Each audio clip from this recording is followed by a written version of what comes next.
Assalamualaikum warahmatullahi wabarakatuh.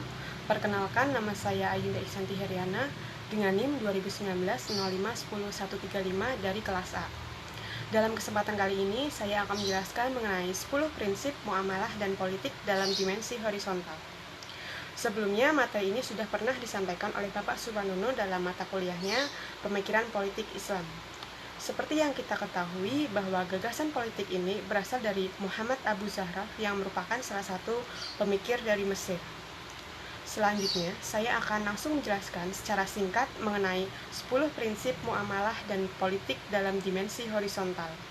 Yang pertama adalah karomah insaniyah, yang berarti adalah permuliaan pada manusia, di mana yang dimaksud dalam prinsip ini adalah politik itu harus memuliakan manusia. Mengapa manusia harus dimuliakan?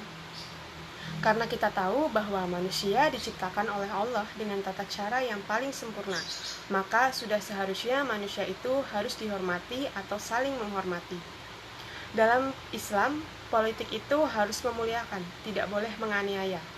Sebagai contoh, jika suatu pihak akan mengeluarkan kebijakan, maka seharusnya tidak boleh mendiskriminasi pihak lain. Dalam prinsip Barat, juga dapat kita temui prinsip karomah insaniyah, yaitu HAM atau hak asasi manusia.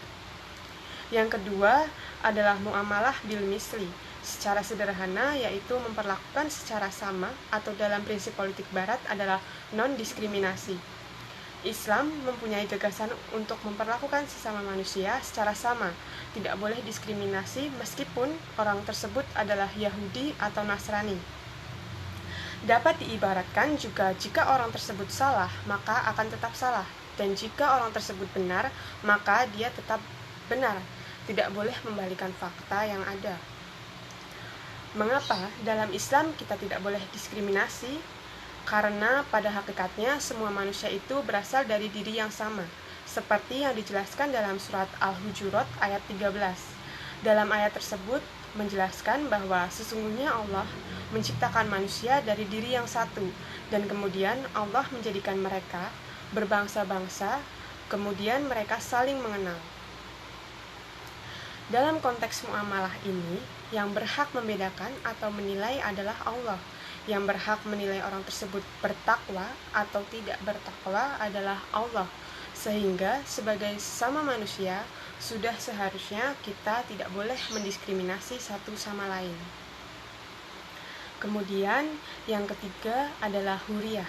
Prinsip huriyah secara sederhana berarti manusia itu merdeka, bebas atau punya otoritas untuk memilih dan tidak boleh memilih atau tidak boleh memaksakan pilihannya terhadap orang lain. Contohnya adalah misal dalam konteks pemilu atau politik, kita tidak boleh memaksakan pilihan kita terhadap orang lain. Kemudian yang keempat adalah ta'awun insani.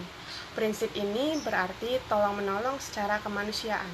Islam mengajarkan kita untuk tolong-menolong dalam hal kebaikan untuk membangun kemaslahatan untuk masyarakat bersama. Yang kelima adalah adalah. Prinsip ini berarti keadilan. Agama Islam menempatkan prinsip ini pada posisi tertinggi.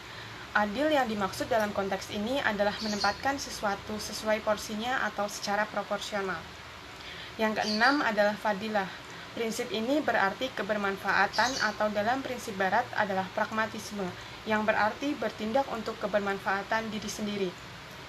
Namun dalam prinsip Islam, kebermanfaatan ini ditujukan untuk orang lain maupun untuk diri sendiri. Kemudian yang ketujuh adalah tasamuh, prinsip untuk menghormati posisi orang lain. Dalam prinsip Barat, bagaimana kita bisa hidup berdampingan secara damai sehingga kita harus mengedepankan peaceful of consistent.